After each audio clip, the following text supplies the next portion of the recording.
தமிழ் படித்தால் பிச்சை கூட கிடைக்காது. தமிழ் பிச்சை எடுக்க கூட உதவாதா?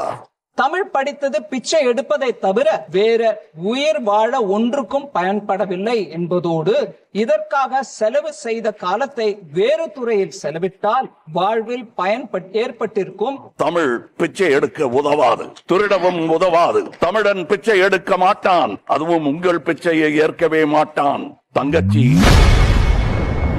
தமிழ் பிச்சை எடுக்கத்தான் உதவும் என திராவிடத்தின் தலைவர் ஒருவர் கூறியதாக அமைச்சர் நிர்மலா சீதாராமன் நாடாளுமன்றத்தில் தெரிவித்திருந்தார். இதற்கு எம்பி கமல்ஹாசன் அதனை அமைச்சர் நிர்மலா சீதாராமனே கூறியது போல பதிலளித்திருப்பது அதிர்ச்சியை ஏற்படுத்தியுள்ளது. There is an eminent leader who spoke about Tamil.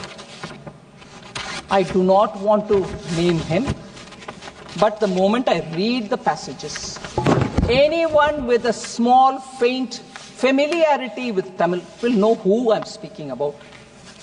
So, when this person speaks about Tamil, and much horribly, there's no objection. On the contrary, they would keep his photo. They will also say he is our Dravidian icon. I want to read that here, sir. He says, and I quote, and this was published in a magazine called Vidudalai on 27th November 1943. What does he say? And I will give you a brief translation afterwards. He says, Tamil padithal pichai kuda kadakadu. That one line is enough, sir, but I will read the passage. What does it mean? If you learn Tamil, even bhiksha, meaning nobody, a beggar cannot also survive.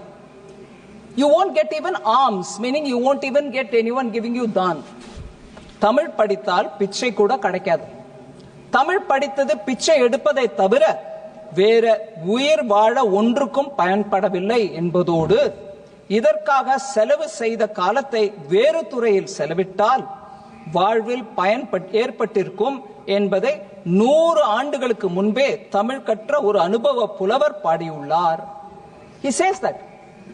He says, if you had spent that time learning Tamil for learning something else, you would have had some kind of meaningful thing in your hand to lead your life. Instead of that, why are you learning Tamil?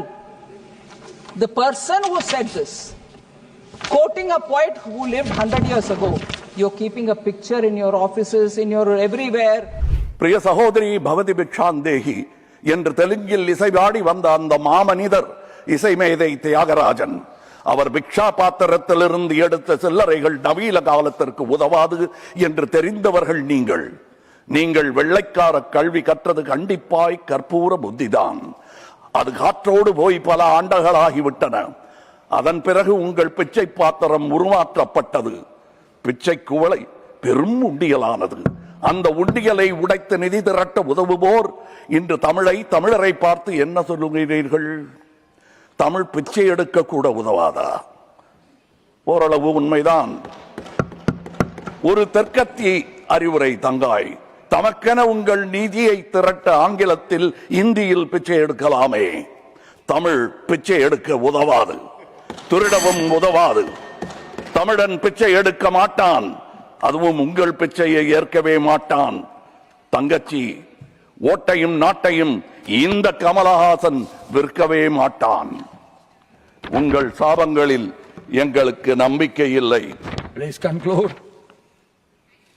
உங்களுக்கு இருக்கக்கூடும் என்ற நம்பிக்கையில் நீங்கள் உணர என் திட்டத்தை சாபமாய் போடுகிறேன். கருணையுடன் நீங்களே ஏற்பீர். உங்கள் இஷ்ட தெய்வங்களை வேண்டிக் கொள்ளுங்கள். பகுத்தறிந்த தமிழ்ச்சித்தன் கூற்று இது.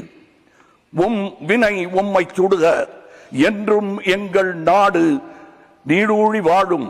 வினை உம்மை சுடுக, ஓட்டப்பம்பும் வீட்டை சுடுக. வந்தீர் வென்றீர் செல்வீர். இது உலக நியதி, அரசியல் நியதியும் கூட. வீழ்க வளமுடன், தமிழ் என்றும் வாழும் நலமுடன். வணக்கம் அவை வந்தடைந்த தலைவர் கூட்டத்திற்கு. சென்றும் வருவேன், நாளை எமதே. உங்கள் கமல்ஹாசன். ஜெய்ஹிந்த். செய்திகளை உள்ளது உள்ளபடி தெரிந்து கொள்ள ரெஃப்ளெக்ட் நியூஸை சப்ஸ்கிரைப் பண்ணுங்க.